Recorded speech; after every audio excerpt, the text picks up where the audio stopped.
Imagine a village marked by controversy, a nation born in despair that grew in arrogance and defied the people of God again and again. The Moabites were witnesses to miracles. They saw the glory of the God of Israel, but they made decisions that led them to ruin. Have you ever felt secure in what you possess, trusting in your own strength, only to see everything fall apart?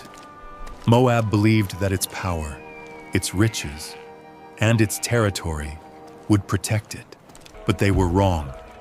Their pride blinded them. Their idolatry led them away from the truth, and their destiny was sealed with their disappearance. But here is the great teaching. In the midst of judgment, God always offers redemption. Just as Moab fell, a Moabite woman, Ruth, decided to change her history, and her faith led her to be part of the lineage of Jesus. This story is not just an account of the past. It is a warning and an opportunity.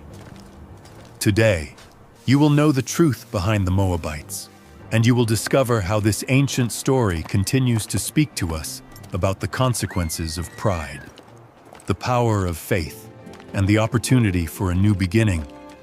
Before starting, make sure to subscribe to the channel and activate the notifications bell so that you do not miss any of these shocking stories of the Bible. Leave us a comment answering this question. What lesson did the story of the Moabites leave you? This will help more people hear this word and be reached by the message of God. Now, get ready to discover the truth behind the story of the Moabites. Let us begin. 1. The origin of the Moabites. A people born of Lot a long time ago, in the era of the patriarchs, lived a man named Lot. He was not just anyone, but the nephew of Abraham, the man whom God had called to form a great nation. Lot had accompanied his uncle on his journey from the land of Ur to the land of Canaan. But over time, they decided to separate because both had large herds and the land could not sustain them together. Lot chose to settle in the fertile plain of the Jordan, near the cities of Sodom and Gomorrah, known for their wealth but also for their great wickedness.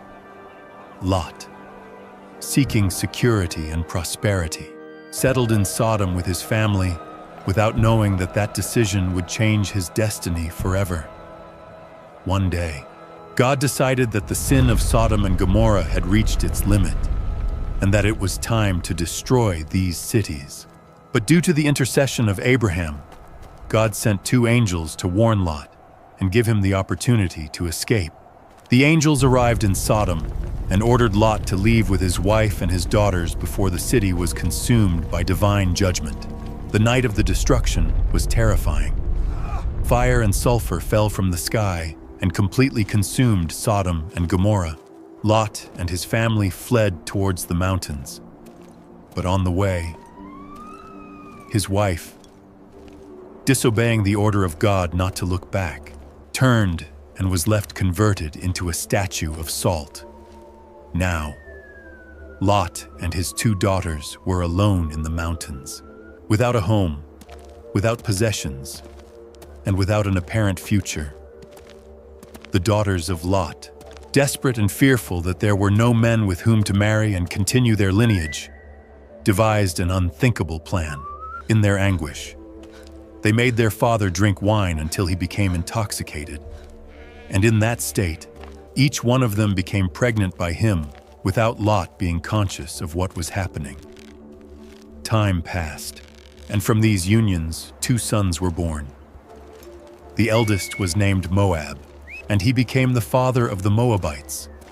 The youngest was named Ben-Ami, and from him descended the Ammonites.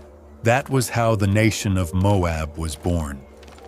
A nation that, although it had blood ties with Israel, would also become a people with a turbulent destiny and full of conflicts with the descendants of Abraham. Moab grew and became a nation with its own identity, but its origin was marked by the stigma of sin and despair. Although descendants of Lot, they did not share the faith of Abraham in the true God, and over time, They leaned towards idolatry and the worship of false gods. However, the story of the Moabites was just beginning. Throughout the centuries, this people would find themselves repeatedly with Israel, sometimes as enemies, sometimes as allies, but always playing a crucial role in the history of the people of God. The story of Moab is not only a narration of ancient events, but also a lesson about human decisions and their consequences.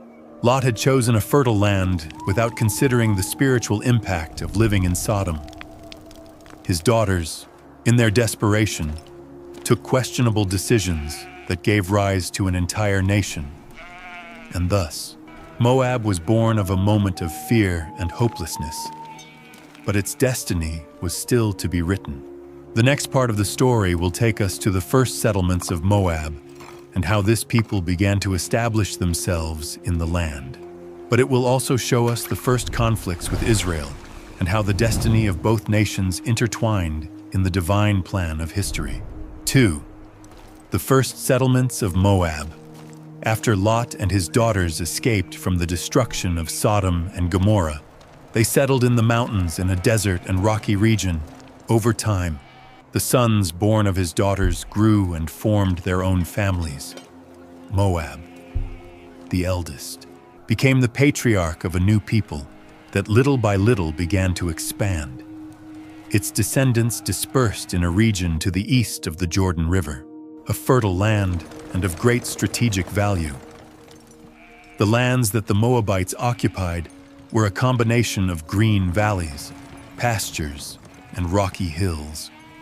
Although part of the territory had an arid climate, the valleys had sources of water and lands suitable for agriculture. Its inhabitants dedicated themselves to pastoralism, agriculture, and commerce. They raised sheep and goats, cultivated cereals, and produced wine. The land of Moab became a prosperous place where fortified villages were raised and commercial routes were developed that connected with other nations. Moab was a strong and organized people. With the passing of the years, they established themselves as a kingdom with their own rulers, forming alliances with nearby tribes and defending their territory from invaders. But, although they were prosperous and organized, the Moabites did not follow the path of the God of Abraham. Their culture was marked by the worship of pagan gods, especially Chemosh, the main Moabite deity. Chemosh was a demanding god, to whom they offered sacrifices and offerings to ensure the prosperity of their lands and victory in battle. His cult included rituals that, on many occasions, went against the principles of God. Moab, although a descendant of Lot and a distant relative of Israel, distanced itself completely from the true God for generations. Moab grew and consolidated itself as an independent kingdom. Its fortified cities, like Ar and Kir Moab, became centers of commerce and power. Its closeness to Canaan and to the commercial routes of the era allowed them to interact with Egyptians, Hittites, and other civilizations. However, the relationship with Israel, its relative nation, would turn increasingly conflictive. The Moabites knew the history of Abraham, Isaac, and Jacob. But over time, the influence of other cultures led them to adopt customs that led them away from the worship of the God of Israel. Although they had prosperity, their destiny was marked by a series of encounters and disagreements with the descendants of Abraham, who, in the plan of God, were destined to inherit the promised land. But one day, something unexpected happened. The people of Israel, after having been enslaved in Egypt for more than 400 years, began their journey through the desert. Moses guided them with a firm hand, and God performed miracles to sustain them. The news that a great people, led by a powerful God, was approaching the region of Moab began to unsettle its rulers. What would they do? Would they receive them in peace, or would they face them as enemies? The encounter between Moab and Israel was about to begin and would mark the destiny of both nations for generations. 3. Moab and the Israelites. The first confrontation. The Moabites had grown as a strong nation with well-established cities and a prosperous economy based on agriculture, pastoralism, and commerce. However, despite their stability, they were not prepared for what was about to happen. An enormous people, hundreds of thousands of people, men, women, children, and the elderly, along with their herds and carts, were advancing through the desert in the direction of the Promised Land. They were the Israelites, the descendants of Abraham, who had been enslaved in Egypt during centuries, and that now, under the guidance of Moses, were claiming the inheritance that God had promised them. The news of their arrival spread quickly among the neighboring nations, and the king of Moab, Balak, felt a profound fear. From the height of their fortresses, the Moabites could see the vast Israelite camp extending like an immense sea of tents and canopies. The magnitude of this people, and the stories of the miracles that God had performed in their favor, like the opening of the Red Sea and the defeat of powerful kings, terrified Moab. Balak knew that the Israelites were not like any other nation. They were not a common army nor a group of conventional invaders. They were not moved by ambition or power, but by a divine promise. Their victories did not depend solely on their military strength, but on the God that backed them, and that God was powerful because he had humiliated Egypt, the strongest empire of the time. When Moses and the people of Israel arrived at the borders of Moab, Moses sent messengers to King Balak with a peaceful request. "Let us pass through your land. We will not take your fields nor your vineyards, nor will we drink water from your wells. We will pass without deviating, without touching anything of yours, until we cross your territory." It was a clear and peaceful proposal. Israel had no intention of fighting, nor of taking over the lands of Moab. They only wanted to cross their territory in peace and continue their journey toward the land that God had promised them. But Balak was not willing to allow it. Despite the peaceful request of Moses, the king of Moab was dominated by fear. In his mind, the presence of Israel represented a threat too large. What if they decided to stay and take over Moab? What if their God helped them conquer their territory? So, Balak took a decision. Israel would not pass through his land. With his army prepared and his allies mobilized, he closed the borders of Moab and refused to let them advance. But Balak also knew that he could not face this people alone. Not only were they numerous, but their God was powerful. So, instead of a direct war, he devised a different plan. A plan that involved powers beyond armies and swords. Balak decided to resort to a man known for his supernatural capacity, a prophet, a seer who had the reputation that any word he pronounced became reality. His name was Balaam, and his intervention in this story would change the course of events. The next part of the story will take us to a surprising episode, the hiring of Balaam to curse Israel, and how God transformed curses, demonstrating that his will cannot be frustrated by any human plan. A moment before continuing with this incredible story, I want to ask you something very important. If this teaching is touching your heart, subscribe to the channel right now and leave your like, because this way we help this powerful word reach more people who need it. Write in the comments, "How God always gives opportunities, but I must choose his path." To declare your faith and share this message with others. Now, let us continue with the story because what comes next is shocking. 4. Balak and the prophet Balaam. A plan to curse Israel. King Balak was desperate. He knew that his army, no matter how strong it was, could not face Israel. It was not just a military conflict. The Israelites had something that no other nation possessed: the protection of an all-powerful God. They were not a people of trained warriors. They did not have horses nor chariots of war. But even so, they had defeated entire nations. Their victories were not by human strength, but by divine intervention. Balak needed a different strategy. If he could not defeat them with swords, then he would defeat them with curses. It was then that his royal council told him about a special man, Balaam the seer. Balaam was not a prophet of God in the sense that Moses or the future prophets of Israel were. Rather, he was a man with spiritual abilities, someone who had the reputation of possessing a mysterious power. It was said that whom he blessed, prospered, and whom he cursed, fell into disgrace. Balak saw in Balaam his last hope. If he managed to convince this man to curse Israel, then perhaps he could weaken this people before they became an insuperable threat. So, Balak sent messengers with gifts and great riches to bribe Balaam.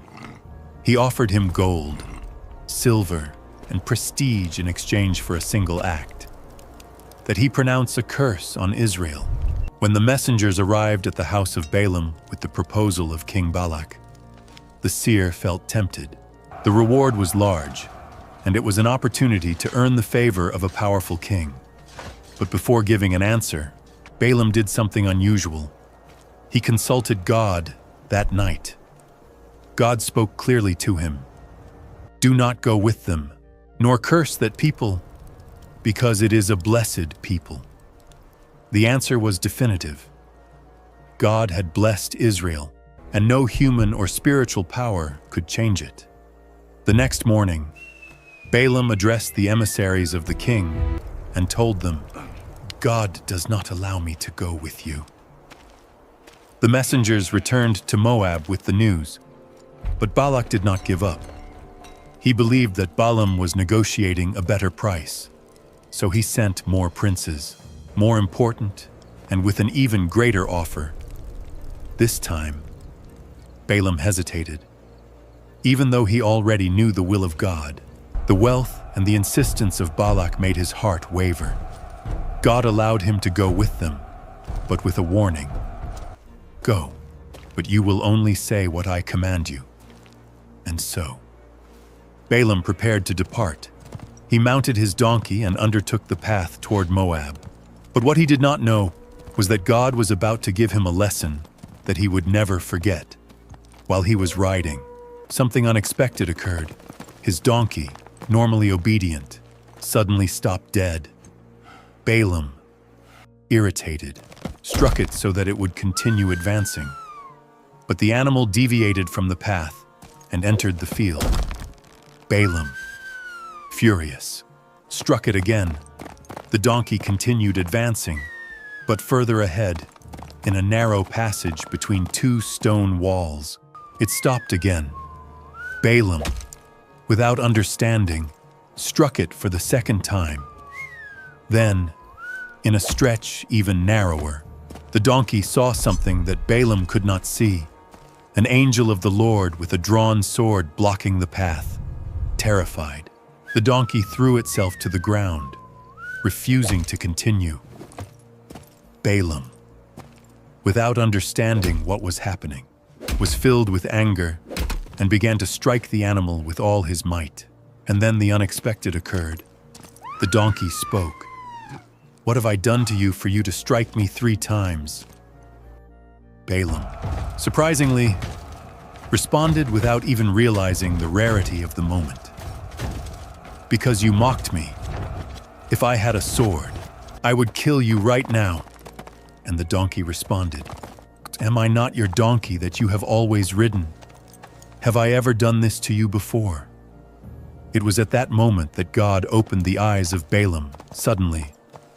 He could see what the donkey had seen from the beginning: the angel of the Lord standing on the path with his drawn sword. Balaam fell face to the ground, trembling. The angel told him, "If your donkey had not turned aside, I would have killed you and left it alive." Balaam understood his mistake. He had been stubborn. He had ignored the warning of God, and he had let himself be seduced by the offer of Balak. The angel allowed him to follow his path, but with a clear condition. He would only say what God ordered him to say. So, Balaam finally arrived in Moab, where Balak waited for him, anxious to hear the curse on Israel. But what would happen next would be something that neither Balaam nor Balak could have imagined. Instead of a curse, God would convert the words of Balaam into a blessing for Israel, showing his power and his sovereignty over all the nations. The story was about to take an unexpected turn, and Balak would soon discover that no man can change what God has already decided. 5. The trap of the Moabite women and the wrath of God. King Balak was frustrated. His great plan had failed. He had hired Balaam with the hope that he would curse Israel, but instead of curses, God put words of blessing in his mouth. 3 times Balaam attempted to pronounce a curse, and 3 times his mouth proclaimed the prosperity and favor of God over the Israelites. Balak was furious. Not only had he not managed to weaken Israel, but now it was clear that this people had the backing of the most powerful God of all. How could he defeat them? How could he harm them if not even spiritual powers could touch them? It was then that Balaam, before returning to his house, gave a dangerous piece of advice to Balak. You cannot defeat them with the sword, but there is another way. Their God protects them when they obey. But if you manage to make them sin against him, then their own God will depart from them, and they will be vulnerable. Balak listened attentively. Balaam was telling him that the only way to defeat Israel was not with strength, but with corruption. The dark strategy of Moab, shortly after. When the Israelites camped on the plains of Moab, strange things began to happen. Moab, instead of facing them with weapons, decided to use something more subtle: seduction and deception. The Moabite women began to approach the Israelite camp. They did not do it with spears nor swords, but with smiles and sweet words. They were beautiful, exotic, and different from the women of Israel. Their colorful dresses, their music, and their dances captured the attention of many Israelites. At first, they were only invitations to parties and banquets. The Moabites offered feasts with abundant food and wine. The tents were filled with laughter, dances, and songs. Many Israelites, especially the young, began to mix with them without realizing that they were falling into a deadly trap. The Moabite women not only attracted the men with their beauty, but also introduced them to idolatry. They invited them to participate in the rituals of worship to their main god, Baal Peor. They told them that it was just a tradition, a way to give thanks for the food and the joy. Little by little, without perceiving the danger, the Israelites began to bow before a false god, and that unleashed the wrath of God, the judgment of God on Israel. What had begun as a simple coexistence turned into a grave sin. Not only were they mixing with a pagan people, but now they were worshiping other gods, betraying their covenant with the Lord. God could not ignore it. His people, whom he had liberated with a powerful hand from Egypt, were forgetting his covenant and contaminating themselves with the idolatry of Moab. Then, a deadly plague fell upon the camp of Israel. From one moment to another, thousands began to die. The sickness spread like fire, and panic took over the people. Moses, upon seeing what was occurring, fell face to the ground and cried out to God. God revealed to him the motive of the plague. The people had sinned gravely by joining the Moabites and worshiping Baal Peor. Moses arose with great anger and gathered the leaders of Israel. He gave a forceful order. Everyone who has participated in the worship of Baal Peor must be executed. We cannot allow sin to destroy our people. The judges of Israel began to do justice, eliminating those who had completely given themselves to idolatry. But just in the middle of the purge, something shocking happened. An Israelite, Zimri, a man of high rank, dared to challenge Moses and God openly in the middle of the camp. He brought a Midianite woman, an ally of the Moabites, and entered with her into his tent without fear or respect. It was the straw that broke the camel's back. In that moment, Phinehas, son of the priest Eleazar and grandson of Aaron, arose filled with zeal for the Lord. He took a spear and, without hesitating, entered into the tent and pierced with a single thrust Zimri and the woman, and the plague stopped. God saw the fervor of Phinehas and rewarded him with a promise of blessing for him and his descendants. The destiny of Moab and the lesson for Israel. After this episode, Israel learned a hard lesson. God would not tolerate idolatry, nor disobedience, nor sin in the midst of his people. Moab, which had attempted to destroy Israel with force, ended up doing it with deception. But God restored his people and showed that no human plan can frustrate his purpose. This story left an indelible mark in Israel. In future generations, they would always remember what happened in Peor and how a single sin, if it is not stopped in time, can bring destruction. But the story of Moab does not end here. They would still play a role in the future of Israel in times of the judges and the kings. But one thing would remain clear. God would always protect his people, but only when they remained faithful to him. And with this, the story of Moab and its relationship with Israel continues. 6. The judgment of God on Moab. The Moabites believed that they had managed to weaken Israel by seducing them with their women and their idolatry. However, although their plan had success for a time, God, in his justice, did not permit that Moab go unpunished for its actions. What seemed like a victory for them soon would become their greatest mistake. After the grave sin of Israel with the Moabite women and the worship of Baal Peor, God himself took matters into his own hands. The plague that broke out in the Israelite camp caused the death of 24,000 people, leaving an indelible mark in the history of the people of God. But although Israel was punished for its sin, God did not forget the responsibility of Moab in all this. Moab not only had been an adversary on the battlefield, but had attempted against the holiness of the people of God by using seduction and idolatry as weapons. And for this, its judgment was sealed. The order of God. Moab must be punished. God spoke to Moses with a clear order. Harass the Midianites and smite them, because they have afflicted you with their wiles, with which they have deceived you concerning Baal Peor. Numbers 25:17-18. Although Moab and Midian were distinct peoples, they were closely allied. The Midianite women were part of the trap of idolatry and corruption into which the Israelites fell. So God ordered a military action against them.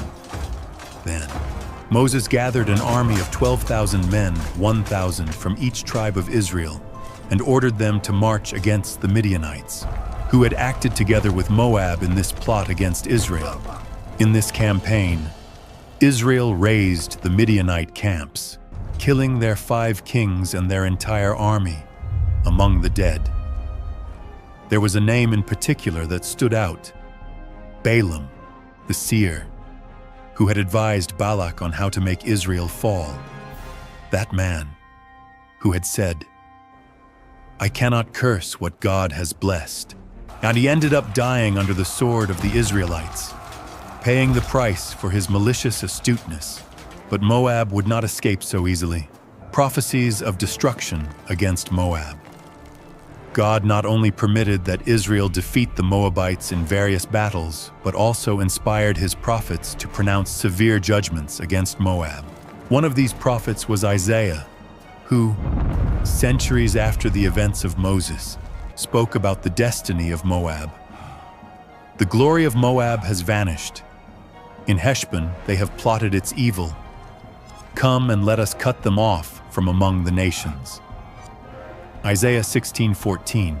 Another prophet who spoke against Moab was Jeremiah, who declared, "Because thus has said the Lord, Behold, I will cause the cry of war to sound over Moab. Moab will be destroyed and will cease to be a people, because it magnified itself against the Lord. Jeremiah 48:42. God did not forget the role that Moab played in the corruption of Israel. Its arrogance and its constant hostility towards the people of God sealed its destiny. The consequences for Moab throughout biblical history. Moab continued to have conflicts with Israel. Sometimes they were oppressors, other times they attempted alliances, but they never ceased to be an obstacle on the path of the people of God. Although the Moabites managed to survive for a time, with the years their power and territory began to weaken. What before was a prosperous kingdom, full of fortresses and fertile lands, began to crumble. The words of the prophets were fulfilled when the Moabites were defeated by the Assyrians and Babylonians, and eventually ceased to exist as an independent people. The story of Moab is a clear reminder that God is just and does not leave sin unpunished. No matter how much a people may prosper for a time, if it opposes God and acts against His will, its fall is inevitable. But the story of Moab does not end here. Although as a nation they were destroyed, God still had an unexpected plan for them. Because in the midst of this enemy, people arose a woman who would change history and who would be part of the genealogical line of King David and of Jesus Christ Himself. In the next part of the story, we will see how a Moabite woman named Ruth will teach us that the grace of God can reach even the most despised peoples. 7. Moab during the time of the judges. Years passed, and although Moab had suffered the consequences of its sin, the people did not disappear completely. Its lands continued to be fertile. Its cities were still standing, and its people, although weakened, continued inhabiting the region to the east of the Jordan. However, the relationship between Moab and Israel did not improve with time. In fact, in the time of the judges, Moab became once again the oppressor of Israel. After the death of Moses and Joshua, Israel was left without a central leader. The tribes lived dispersed, and over time, began to neglect their relationship with God. They mixed with other peoples, adopted pagan customs, and fell into idolatry. As a result, God permitted their enemies to rise against them. And one of those enemies was Eglon, king of Moab. Eglon was not a common king. The Bible tells us that he was an extremely obese man, symbol of his life of excesses and of the oppression that he exercised over other peoples. He was a ruthless, shrewd, and ambitious man. When he saw the opportunity, he gathered the Moabites and formed an alliance with the Ammonites and Amalekites to attack Israel. Israel, which had been strong in the times of Joshua, was now spiritually weak and divided. They were not prepared to face the Moabite threat. Eglon attacked with force, conquered various cities, and subjected the Israelites under his domain during 18 years. Moab governed over Israel with an iron hand, imposing heavy tributes and oppressing the people of God. The response of God, a liberator arises. But as always, when Israel saw itself in problems and cried out to God, He heard their prayers and raised a liberator. On this occasion, God chose an unexpected man, Ehud, son of Jerah, from the tribe of Benjamin. Ehud had a particularity that made him different from the majority. He was left-handed. Although this could seem an insignificant detail, it soon would become a key advantage in his mission. One day, Israel had to bring the mandatory tribute to King Eglon. Ehud offered himself to bring it, but he had a secret plan. Before departing, he fabricated a double-edged dagger of approximately half a meter long and tied it to his right thigh, under his tunic. Why was this important? Because in that era, the majority of the soldiers and warriors were right-handed, so the weapons were carried on the left side of the body to be drawn with ease. Ehud, being left-handed, hid his dagger on the opposite side, in a place where the Moabite guards would not look for it. The assassination of King Eglon. Ehud arrived at the palace of Eglon along with other Israelite messengers. He delivered the tribute, and when they were ready to leave, he did something unexpected. He approached the guards and told them, "I have a secret message for the king." Intrigued, the Moabites allowed Ehud to enter alone into the royal chamber of Eglon. The king, curious and confident, ordered all his servants to leave the room. When they were alone, Ehud approached the king and told him, "I have a message from God for you." In that moment, Ehud drew his hidden dagger and plunged it into the belly of Eglon. The Bible tells us that the king was so obese that the dagger sank completely into his body along with the hilt, and that his fat covered the blade. Eglon fell dead instantly. Ehud, without losing time, left through a window, closed the door behind him, and escaped without anyone seeing him. Meanwhile, the servants of the king waited outside, thinking that their lord was resting or doing his necessities. Time passed, and upon seeing that he did not come out, they finally entered the room and found their king dead in a pool of blood. The victory of Israel over Moab. While the Moabites were in confusion, Ehud returned to the mountains of Ephraim and gathered the army of Israel. He raised his voice and shouted, "Why follow me? Because God has delivered Moab into our hands." The people of Israel, encouraged by the news of the death of Eglon, rose with courage. They descended from the mountains, took control of the fords of the Jordan, and cut all the escape routes of the Moabites. Israel attacked with force and defeated Moab. In that battle, 10,000 Moabite warriors died, all strong and brave men, but none could escape from the judgment of God. After this great victory, Moab was subjected under Israel, and the land had peace for 80 years. Lessons of Moab in the time of the Judges.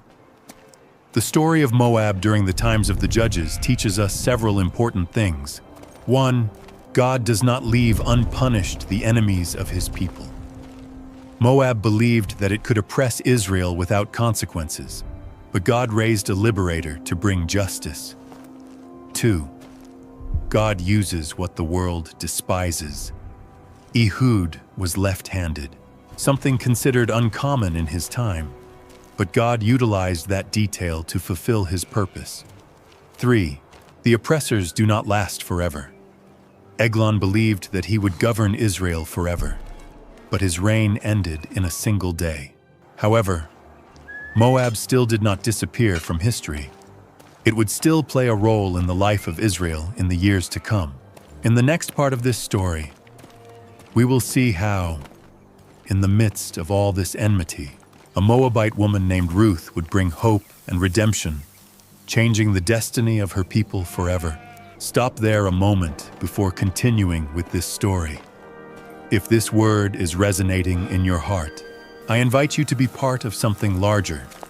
Subscribe to the channel right now and join this community that is discovering the hidden truths in the Bible. Leave us a comment. I want to learn more of the history of the Bible. Each comment and each like make this message reach more people who need it. Now, let us continue, because what comes next will leave you speechless. 8. The story of Ruth, the Moabite who was redeemed.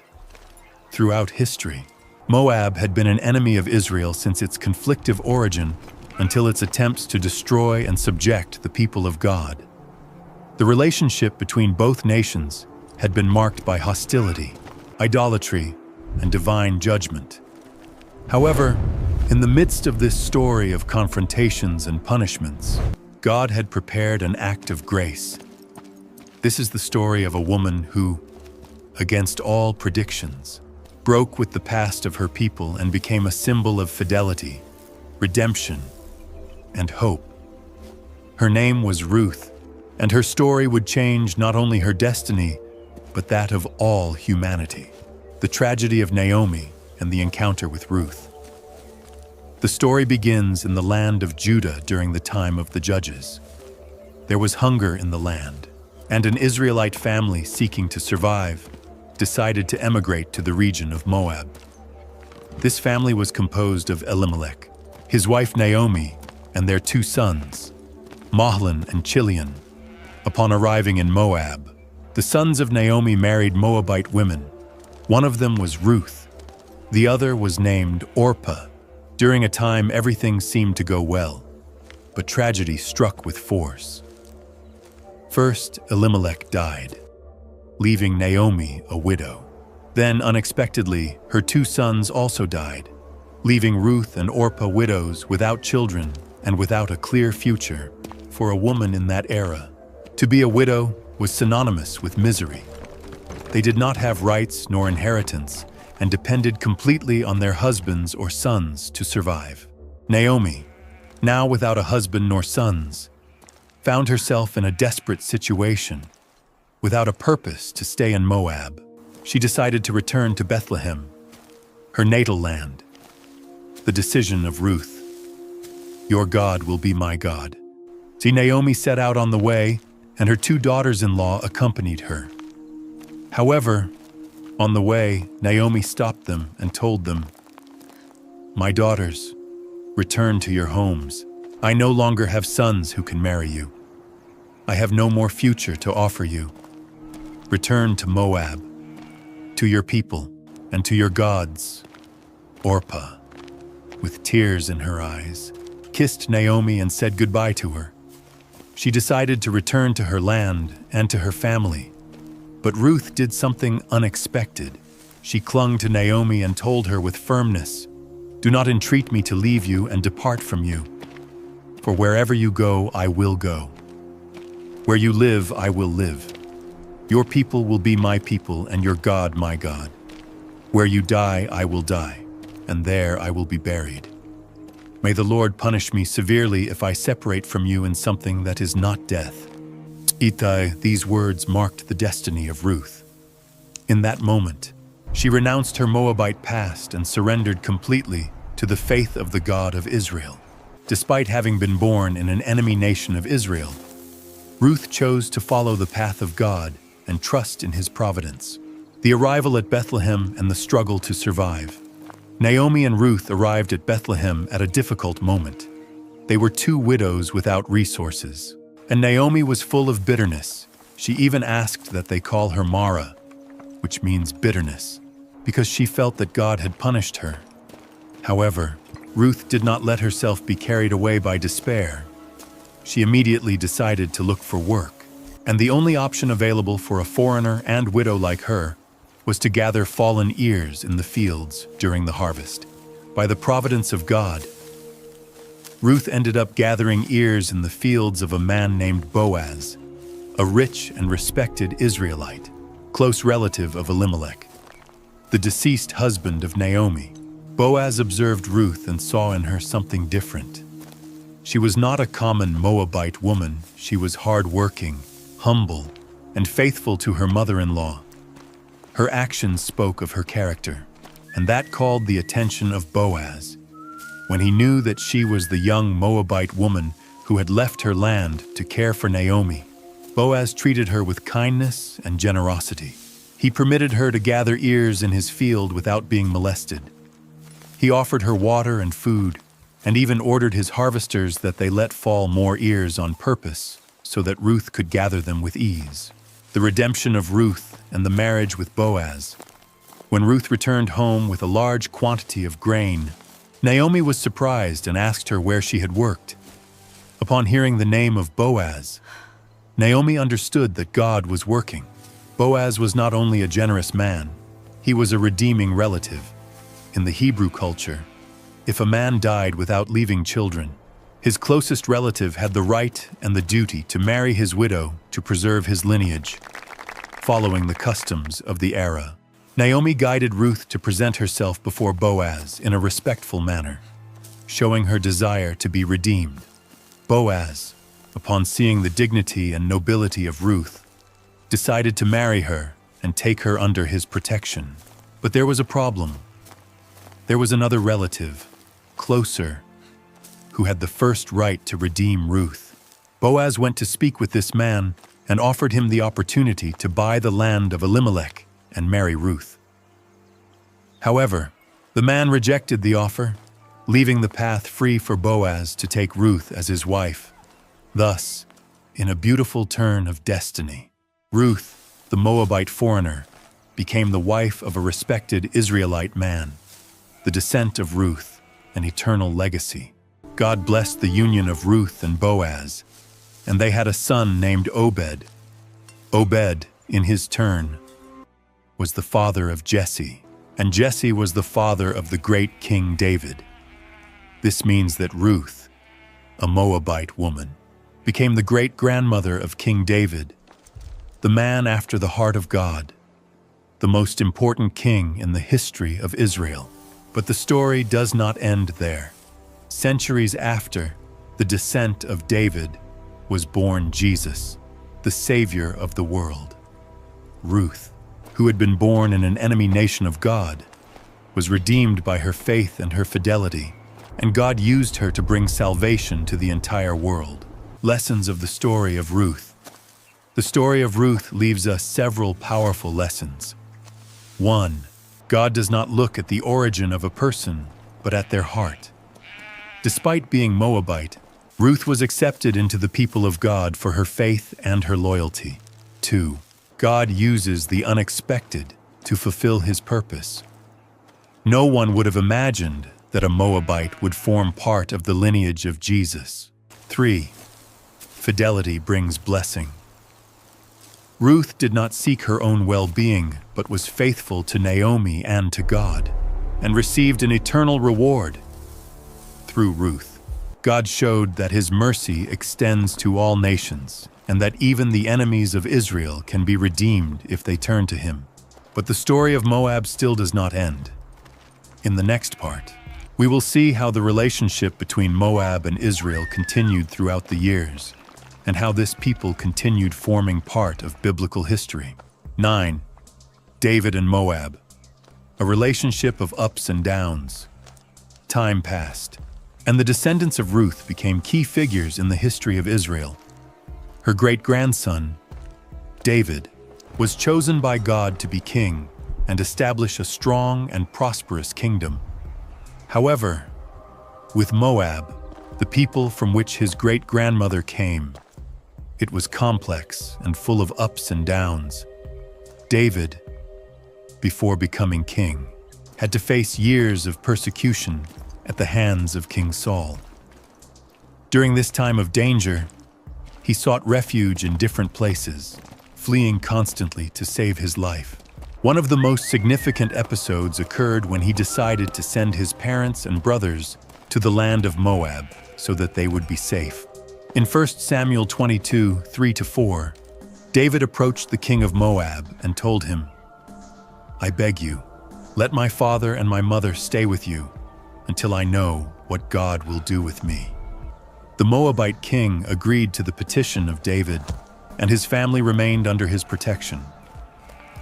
This act of hospitality seemed to indicate that Moab and Israel, at least in that moment, had a peaceful relationship. Perhaps the king of Moab remembered the connection of David with Ruth, his Moabite ancestor, and for that reason offered him refuge.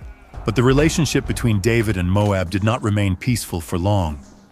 The war between David and Moab, years later, when David had already consolidated himself as king of Israel, the relationship with Moab changed drastically.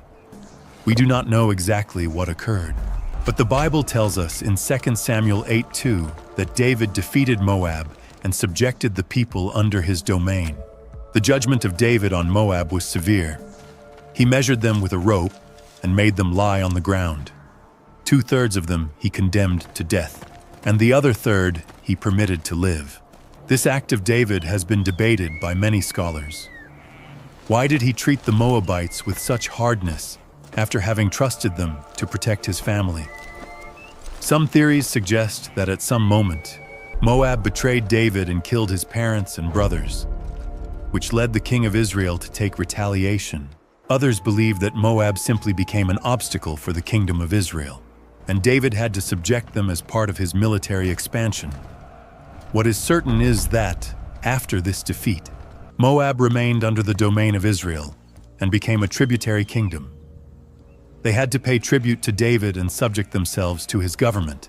Moab in the times of Solomon, after the death of David, his son Solomon inherited the throne and led Israel to its era of greatest splendor. During his reign, Moab remained subjected and in peace with Israel.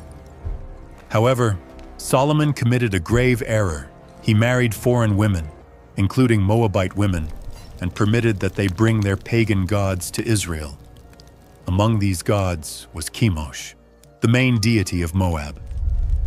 In 1 Kings 11:7, it is told to us that Solomon built an altar for Chemosh in Jerusalem, something that God had forbidden expressly.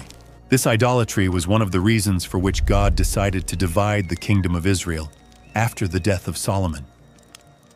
Here we see again how Moab, a historically idolatrous people, influenced negatively in Israel, leading it to depart from God. The beginning of a new rebellion. After the death of Solomon, Israel divided into two kingdoms, the kingdom of the north, Israel, and the kingdom of the south, Judah. During this division, Moab saw an opportunity to liberate itself from the Israelite domain. In 2 Kings 1, it is told to us that Moab rebelled against Israel after the death of King Ahab. This rebellion led to a new series of conflicts that would mark the history of Moab and Israel. But what Moab did not know was that its destiny was sealed. In the future, God would pronounce strong judgments against them, and the people that had begun with an act of sin in the times of Lot would finally find its end. The story of Moab still has not ended, and in the next part, we will see how its destiny was prophesied by Isaiah, Jeremiah, and other prophets, sealing its definitive fall. 10. Moab during the reign of Solomon, after the death of King David. His son Solomon rose to the throne of Israel and governed with wisdom and wealth without precedents. His kingdom extended through vast lands, and peace and prosperity marked his reign. Under his government, Israel reached its maximum splendor, establishing alliances with other nations and consolidating its domain over the neighboring peoples, including Moab, which had been subjected by David in a fierce war, continued under the control of Israel and had to pay tribute to King Solomon. However, unlike the times of war and oppression, the reign of Solomon was a time of relative stability for the Moabites. While they paid the tribute and remained subjected to Israel, there were no open conflicts between both peoples. The matrimonial alliances of Solomon and the Moabite influence. One of the most notable aspects of the reign of Solomon was his ability to forge political alliances through marriages with foreign women. He married princesses from different nations, among them Moabite women, seeking thus to maintain peace and his domain over the neighboring territories. But this was the great error of Solomon. God had warned Israel in repeated occasions that they should not mix with pagan nations, nor adopt their customs, because this would lead them to idolatry. However, Solomon ignored this warning. With the passing of time, his heart began to incline toward the gods of his foreign wives. Among these gods was Chemosh, the main deity of the Moabites. Chemosh was known as a cruel god to whom human sacrifices were offered, including children in pagan rituals. Despite having built the great temple of Jerusalem to worship God, Solomon also permitted that altars be raised for pagan gods in different places of Israel. 1 Kings 11:7, it is told to us, "Then Solomon built a high place for Chemosh, the abomination of Moab, on the mount that is in front of Jerusalem." This meant that he not only permitted the worship of Chemosh within Israel, but that he even built an altar for it on a mount near the holy city of God. The judgment of God on Solomon. God saw what Solomon was doing and was angered against him. Although he had been blessed with wisdom and wealth, His heart had departed from the Lord. For this reason, God announced to Solomon that after his death, his kingdom would be divided, although it would not occur in his life out of love for David. His heir son would not govern over all Israel, but only over a part of him. This prophecy was fulfilled when, after the death of Solomon, the kingdom of Israel was divided into two. 1. The kingdom of the north, Israel, governed by Jeroboam. 2. The kingdom of the south, Judah, governed by Rehoboam, son of Solomon. This division weakened Israel, and the peoples that before were subjected under its domain saw an opportunity to rebel. One of those peoples was Moab. The rebellion of Moab and the end of peace. After the death of Solomon and the fragmentation of the kingdom, Moab broke its subjection to Israel and stopped paying tribute. During decades, they had been vassals of Israel, obliged to send tributes in the form of cattle and riches. But now, with a weakened Israel, they decided to recover their independence. This was the beginning of new conflicts between Moab and Israel. What had been a time of relative peace under the domain of Solomon now became a new era of wars and enmity. The story of Moab was still far from ending. Its rebellion would lead it to confrontations with future kings of Israel and Judah. God had plans to judge Moab for its idolatry and arrogance, and the prophets would announce its fall in the years to come. In the next part of this story, we will see how Moab challenged Israel openly and how its actions led them to be the object of strong prophecies of judgment from God. 11. The rebellion of Moab against Israel. After the death of King Solomon, the kingdom of Israel was divided into two: the kingdom of the north, Israel, and the kingdom of the south, Judah. This division weakened significantly the power of Israel, opening the door so that its ancient vassals, like Moab, would take advantage of the opportunity to rebel and seek their independence. For many years, Moab had been a tributary nation of Israel, obliged to pay heavy taxes and send cattle to its conquerors. But with the fragmentation of the kingdom and the instability in Jerusalem and Samaria, Moab saw the opportunity to liberate itself from its yoke. The first rebellion of Moab. The first king who faced the rebellion of Moab was Ahab, one of the most infamous monarchs of Israel. Under his reign, Moab was still subjected and continued paying tribute. However, when Ahab died in battle against the Syrians, his son Ahaziah rose to the throne of Israel. Ahaziah was a weak and corrupt king who did not seek the Lord, nor governed with justice. As soon as Moab saw that Israel was governed by an incompetent leader, it rose in rebellion. They stopped paying tribute and began to act as a free nation. Ahaziah did not have time to react. Shortly after Moab declared its independence, he suffered a fatal accident upon falling through a window of his palace, remaining gravely injured. Instead of seeking help in God, he sent messengers to consult Baal-zebub, the god of Ekron. This act of idolatry provoked the wrath of God, who sent the prophet Elijah with a forceful message. Is it not because there is no God in Israel that you go to consult Baal-zebub? For this you will not rise from your bed. You will surely die. And so it was. Ahaziah died without offspring, and his brother Joram, also called Jehoram, took the throne of Israel. The second rebellion. Moab declares war. Joram was not willing to permit that Moab continue its rebellion, decided to recover the control over them. He gathered his army and sought allies. One of his first movements was to ask for help from the king of Judah, Jehoshaphat, a pious ruler who followed the Lord. Jehoshaphat agreed to join the battle. They also sought a third ally, the king of Edom, another neighboring nation. With a combined army, the three kings marched against Moab, trusting that their numerical superiority would lead them to victory. The army of Israel in problems, without water in the desert. The plan was to surround Moab and attack by surprise. However, things did not turn out as they expected. To reach Moab, the army had to march through the desert of Edom, and after various days of walking, they ran out of water.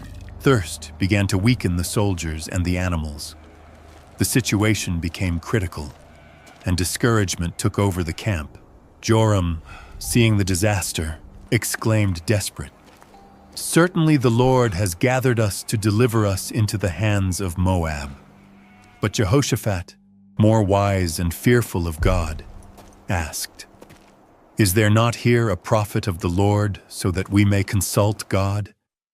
Then someone mentioned that Elisha, the successor of the prophet Elijah, was in the camp. Immediately, they went to consult him. When they arrived before Elisha, the prophet looked with contempt at Joram because he knew that he was an idolatrous king. However, out of respect for Jehoshaphat, he agreed to seek direction from God. Elisha asked that they bring a musician, and while the music sounded, the Spirit of the Lord came upon him and prophesied, "Thus says the Lord, you will not see wind nor rain. This valley will be filled with water, and you will have sufficient for yourselves and your animals. Furthermore, God will deliver Moab into your hands," just as God had promised it. The next morning, the valley was full of water. It had not rained, but God had provided a miracle, saving the army from defeat before even fighting. The confusion of Moab and its defeat, when the Moabites awakened and saw the water in the valley. They thought it was blood. Why? Because the water reflected the red sun of the dawn, giving it the appearance of a river of blood, believing that the three kings had fought among themselves and that their armies had killed each other. Moab went down confident to the battlefield, but as soon as they arrived, Israel, Judah, and Edom ambushed them and annihilated them. The Moabites were defeated brutally. The Israelites razed their cities, destroyed their fields, blinded their wells of water, and cut their fruit trees, leaving Moab in ruins. The last act of desperation of the king of Moab, Mesha, seeing that the battle was lost, did something unthinkable. He took refuge in his last fortified city, and in an act of desperation, took his firstborn, the heir to the throne, and sacrificed him as an offering to his god, Chemosh. This horrendous human sacrifice caused great indignation and supernatural fear in the allied armies. Suddenly, the mood of Israel, Judah, and Edom changed, and they decided to withdraw, leaving Moab destroyed, but not completely annihilated. Lessons of the rebellion. 1. Idolatry leads to destruction. Moab had always trusted in its god, Chemosh, but not even the sacrifice of his own prince could save them from ruin. 2. God fights for his people. Although the army of Israel was about to collapse for lack of water, God provided in a miraculous manner. 3. God uses his prophets to guide his people. Without the intervention of Elisha, Israel would have been defeated before even fighting. Moab, a people in extinction. Despite this crushing defeat, Moab did not disappear completely. They recovered with time, and later they would continue facing Israel and Judah. However, the prophets of the Lord would pronounce judgments against Moab, prophesying that one day this people would be destroyed forever. In the next part of the story, we will see how the prophets Isaiah, Jeremiah, Amos, and Zephaniah announced the definitive fall of Moab, and how God showed that no people that rises against him will prevail. Wait a moment before continuing with this story. If this teaching is touching your heart, do not keep this just for yourself. Subscribe to the channel and help us take this word to more people who need it. Comment below. God always has control, so that this message reaches more hearts and continues transforming lives. Now, let us continue, because what comes next is a revelation that you cannot miss. 12. The prophets of God and the destiny of Moab. The story of Moab did not end with its defeat before the kings of Israel, Judah, and Edom. Throughout the centuries, this people continued existing, but its destiny was marked by a series of warnings and prophecies given by the prophets of God.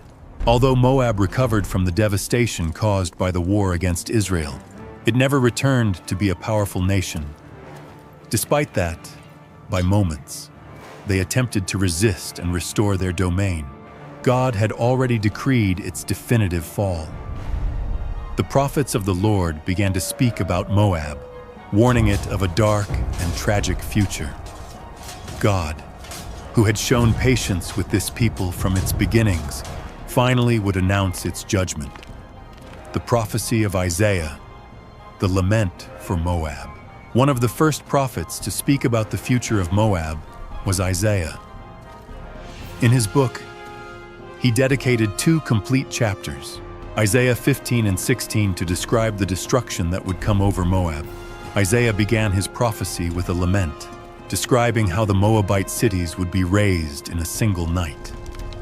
Certainly in one night, Ar of Moab was destroyed and perished. Certainly in one night, Kir of Moab was destroyed and perished. Isaiah 15:1.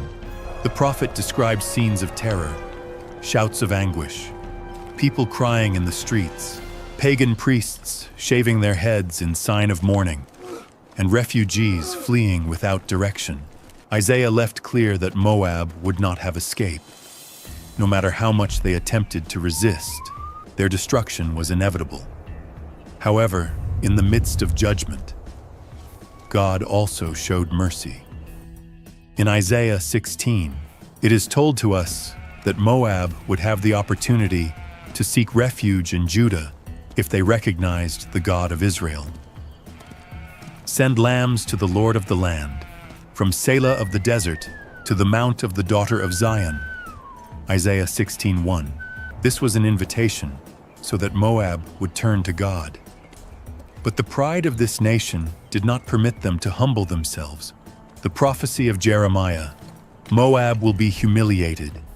Centuries after Isaiah, the prophet Jeremiah also pronounced a judgment over Moab. In Jeremiah 48, the prophet dedicated an extensive discourse announcing that Moab would be destroyed because it had magnified itself against God. Jeremiah signaled that Moab took pride in its wealth and its fortresses, but that all that would be in vain.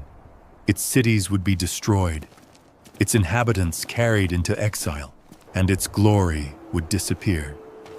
One of the most shocking verses of this prophecy says, "Moab has been tranquil from its youth, and over its dregs it has rested. And it was not emptied from vessel to vessel, nor ever was in captivity. Therefore, its taste remained in it, and its odor has not changed." Jeremiah 48:11. Here, God used a powerful image. Moab was like an aged wine, never agitated, that had accustomed itself to its comfort. This people had avoided wars and disasters for a long time, but that made them believe that they would never be touched. God warned that a day would arrive in which Moab would be shaken like a wine that is poured from one container to another until its essence disappeared. And at the end of his prophecy, Jeremiah sentenced with clarity, "Moab will be destroyed and will cease to be a people because it magnified itself against the Lord." Jeremiah 48:42. The prophecy of Amos and Zephaniah, the definitive end of Moab. Other prophets also spoke against Moab. Amos, in Amos 2:1-3, condemned the Moabites for their acts of cruelty, including the profanation of the corpses of enemy kings. God declared that a fire would consume the Moabite cities and that its king and princes would perish. For their part, the prophet Zephaniah reaffirmed that Moab would be devastated forever. "Therefore, as I live, says the Lord of hosts, the God of Israel, that Moab will be like Sodom, and the sons of Ammon like Gomorrah, field of nettles and mine of salt and perpetual desolation. Zephaniah 2:9. This was the final blow. God was decreeing that Moab would not only be defeated, but would remain like a future desert, without glory, without hope. The fulfillment of the prophecy, the fall of Moab. Everything that the prophets announced was fulfilled. With time, Moab was invaded and destroyed by the Babylonians and other powerful nations. What once was a strong and prosperous kingdom, with fertile lands and well-fortified cities, disappeared forever. Moab ceased to be an independent nation, and with the passing of the centuries, its people dispersed until vanishing from history. The idolatry, the arrogance, and the hostility of Moab against the people of God led them to their final ruin. Lessons of the judgment of Moab. 1. God is patient, but his judgment is sure. Moab had many opportunities to repent, but its pride led them to destruction. 2. Sin has consequences.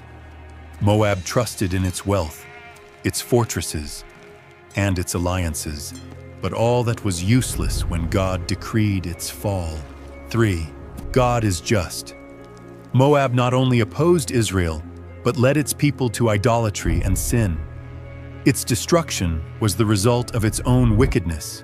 The contrast: Moab was destroyed, but Ruth was redeemed. Curiously, although Moab as a nation was destroyed, God redeemed a Moabite woman named Ruth, who left her past behind and became part of the people of God. This teaches us that God judges those who reject him, but saves those who turn to him. While Moab perished for its pride, Ruth was honored for her humility and faith. God always has a plan of redemption for those who seek him with sincerity. The final destiny of Moab. With the fall of Moab, its history as a nation ended. There are no Moabites in the world of today because its civilization became extinct.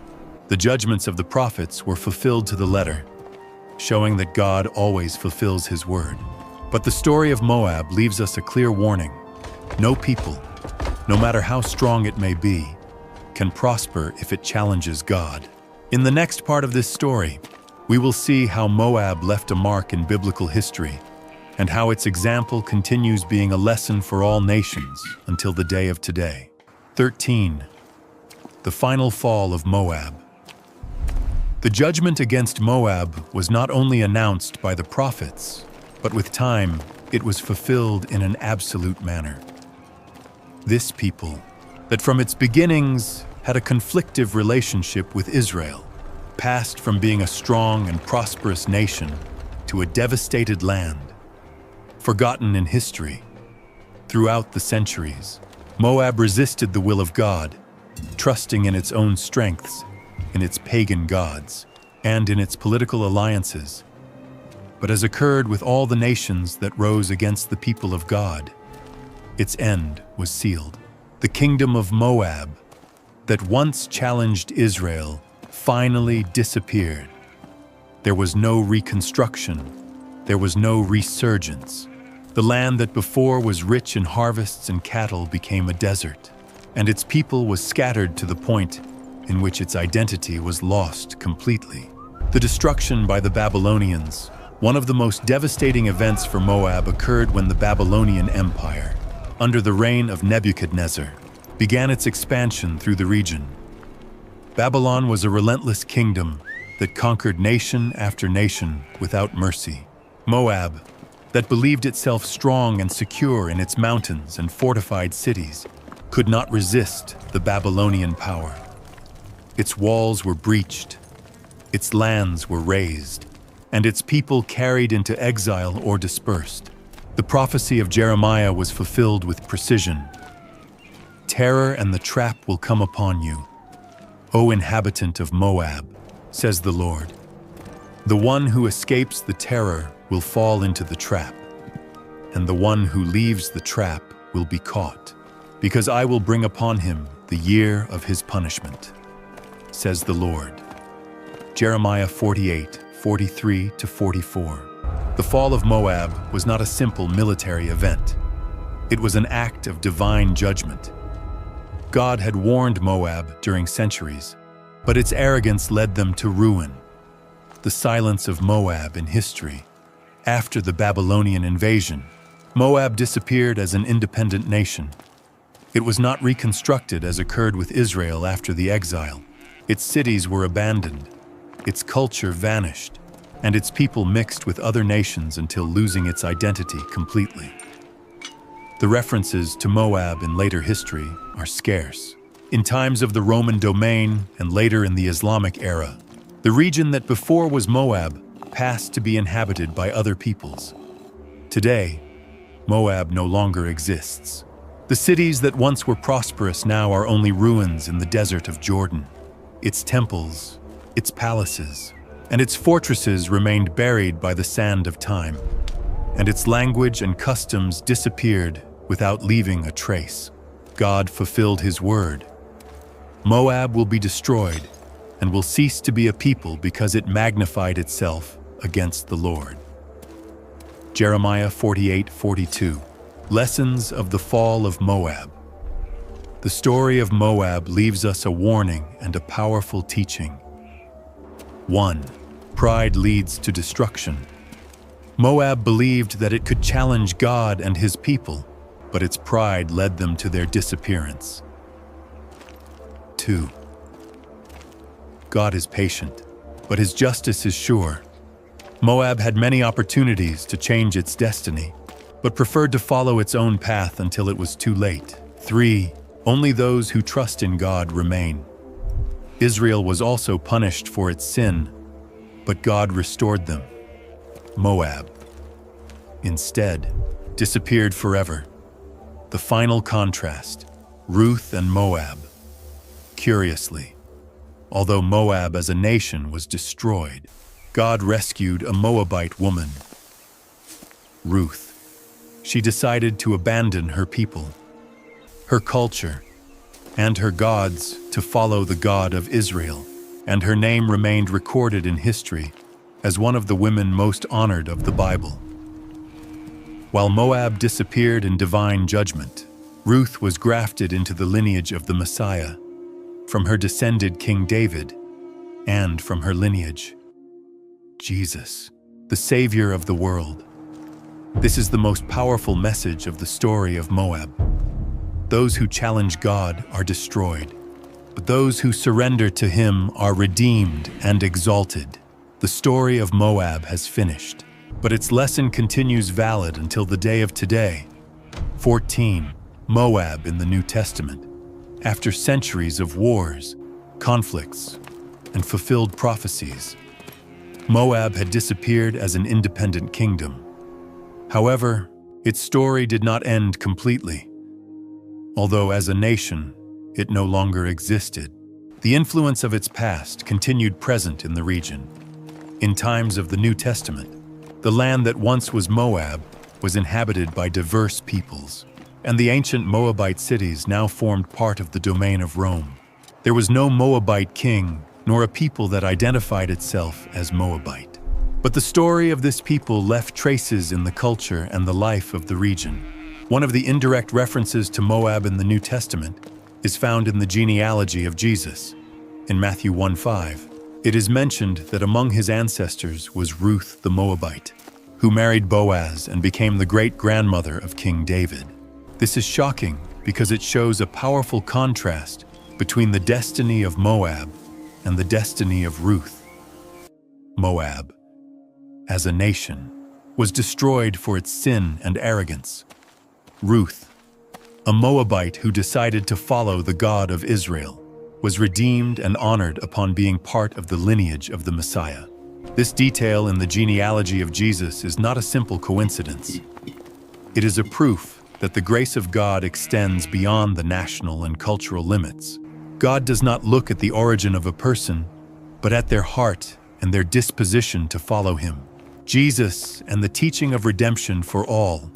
During his ministry, Jesus broke many barriers upon speaking with Samaritans, Romans, and other peoples considered enemies of the Jews.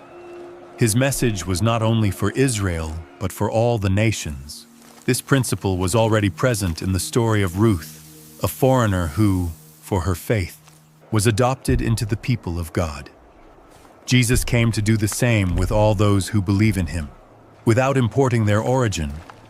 In various occasions, Jesus left clear that salvation was not exclusive to Israel, but that it extended to all who would place their faith in him. This marked a new stage in the history of humanity, in which the ethnic and political barriers were overcome by the love and the grace of God. The final lesson of Moab in the New Testament. The fact that Moab no longer existed in times of Jesus is a reminder of the fulfillment of divine justice. God had warned that this people would be destroyed, and thus it happened. But at the same time, God left open the door of redemption, as he demonstrated with Ruth. This leaves us two important lessons. 1. The nations and the kingdoms of the world are mortal, but the kingdom of God is eternal. Moab was a powerful nation in its time, but its pride led it to ruin. On the other hand, those who trust in God, like Ruth, receive an eternal legacy. 2. God does not reject anyone who turns to him. Although Moab was judged, God accepted a Moabite who decided to follow him. In the same manner, Jesus offers to everyone, without importing their past. Moab in eternity, a forgotten name. Today, the name of Moab is only found in the pages of the Bible and in archaeological ruins. There is no Moabite people. There is no country with its name. There is no flag that represents its heritage. But Ruth, the Moabite, continues to be remembered as an example of faith and obedience. This teaches us that what really matters is not the greatness of a nation nor the power of an earthly kingdom, but the relationship of each person with God. Moab was forgotten, Ruth was honored, and the question that remains is, what will be our choice? To follow the paths of the world like Moab, or to surrender to God like Ruth? A message for today. Today. The story of Moab leaves us a powerful message until the day of today. Pride leads to destruction, but faith leads to redemption. Moab had opportunities to change its destiny, but preferred to challenge God and vanished into history. Ruth, instead, left her past behind and was grafted into the history. The greatest of all, the plan of redemption of God for humanity. The choice continues being the same for each person today. We can live trusting in our own strength, like Moab, and finish in oblivion. Or we can surrender to God like Ruth and receive eternal life in Christ. And with this, the story of Moab arrives to its end. But the story of those who follow God just begins. 15. Spiritual lessons of the story of Moab. The story of Moab is more than an account of wars, conquests, and falls. It is a profound teaching about the sovereignty of God, the consequence of sin, and redemption for those who humble themselves before the Lord. Throughout the centuries, Moab passed from being a prosperous people to a disappeared nation, a living testimony of how the decisions of a people can determine their destiny. But what can we learn from this story today? How can the fall of Moab speak to us in our current life? Let us see some key lessons that this story leaves us. 1. Pride leads to destruction. From its origin, Moab always saw itself as a strong and independent people. They trusted in their strategic location, in their fertile lands, and in their military power. Throughout the centuries, instead of recognizing the God of Israel, they prided themselves on their own strength and trusted in false gods like Chemosh, a mute and impotent idol. The prophet Jeremiah warned about this sin when he said, "We have heard the pride of Moab, that he is very proud, arrogant, proud, haughty of heart." Jeremiah 48:29. Moab thought that it would never fall, but pride is the beginning of the end. The Bible teaches us that God resists the proud, but gives grace to the humble. James 4:6. Moab was resisted by God, and in the end, disappeared from history. This is a warning for any person or nation that believes that it can live without God or challenge his principles. 2. Sin always brings consequences.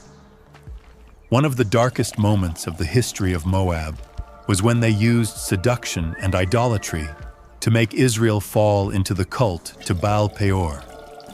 Although in that moment they seemed to gain advantage, this decision brought disastrous consequences as much for Israel as for Moab. Israel was punished with a plague that killed 24,000 people, but Moab did not escape the judgment of God. Its sin remained marked, and the prophets announced its destruction. This shows us that sin always collects its price, although at times it seems that we can go unpunished. The truth is that what man sows, that also he will reap. Galatians 6:7. Moab sowed idolatry, immorality, and enmity against the people of God, and in the end, reaped its own ruin. 3. No nation is invincible without God. The Moabites trusted in their fortresses and in their geographic location. They were surrounded by mountains and believed that they were inexpugnable. Their cities, like Ar and Kir Moab, were well protected and seemed indestructible. But when the judgment of God arrived, their walls could not save them. Babylon conquered them. Their cities were destroyed, and their people were dispersed. This is a reminder that no kingdom, empire, or nation is invulnerable if it departs from God. History has demonstrated time and again that the nations that challenge God end up falling.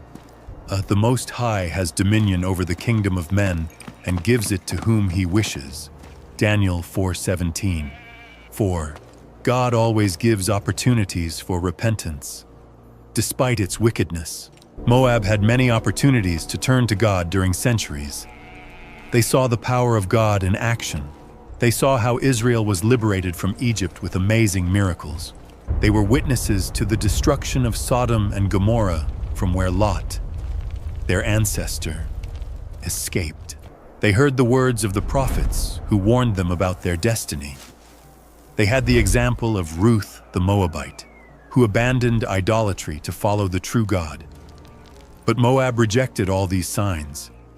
Instead of humbling themselves, they hardened their heart. And in the end, the judgment of God fell upon them without possibility of restoration. This teaches us an important lesson. God always gives opportunities for repentance, but those opportunities do not last forever. If you hear today his voice, do not harden your hearts. Hebrews 3:15. 5. Redemption is available to all. Although Moab was destroyed, God showed his grace in a surprising manner. He saved Ruth, a Moabite, and made her part of the lineage of Jesus. This teaches us that God does not reject people for their origin, but for their heart. While Moab as a nation disappeared for its sin, Ruth was accepted because she placed her faith in the God of Israel. She left her past behind, renounced her false gods, and said the words that changed her destiny. Your people will be my people, and your God will be my God. Ruth 1:16. Thanks to this decision, she became the great-grandmother of King David, and centuries later, an ancestress of Jesus Christ. This is the central message of the gospel. It does not matter from where you come, but to whom you decide to follow. God does not look at your past, but your decision to follow him. Just as Ruth was accepted, anyone who surrenders before God will find mercy and salvation. The last lesson of Moab. The story of Moab leaves us two clear paths. 1. To follow the path of pride, idolatry, and rebellion, as did Moab. and end in ruin and oblivion. 2. To follow the path of faith, obedience, and humility, as did Ruth, and be part of the eternal plan of God. The end of Moab reminds us that sin has consequences, but the example of Ruth shows us that the grace of God is greater than any past. Today, the name of Moab has been forgotten, but the name of Ruth continues to be honored. The choice is in front of each person to live in rebellion and be forgotten like Moab, or to surrender the heart to God and be part of his history like Ruth. The final question is, what path will you choose? The story of the Moabites is not just an account of the past. It is a reflection of what occurs when pride, self-sufficiency, and rebellion against God take control. They trusted in their riches, in their fortresses, in their own paths, and ended in ruin and oblivion. Have you ever felt trapped in wrong decisions, away from the purpose of God? Have you trusted in what you have only to see how it crumbles? Moab shows us that sin brings consequences, but also leaves us a powerful lesson. If you decide to turn to God, there is hope. While Moab was destroyed, Ruth, a Moabite woman, was redeemed. Her faith led her from darkness to glory, from idolatry to the promise, from oblivion to eternity. Her decision changed her destiny and made her part of the lineage of Jesus. Today, you also have a choice: to follow the path of pride and the fall, or the path of faith and restoration. God does not reject who surrenders before him. Moab disappeared, but Ruth was honored. The story of Moab has finished, but yours can still change. What path will you choose? Before you leave, check if you are already subscribed to the channel. If you did not do it yet, click on subscribe and activate the notifications bell so as not to miss any content. And do not forget to share this video with your friends and family. Together, we can take this word to more people who need it. Thanks for being here. And until the next video, may God bless you.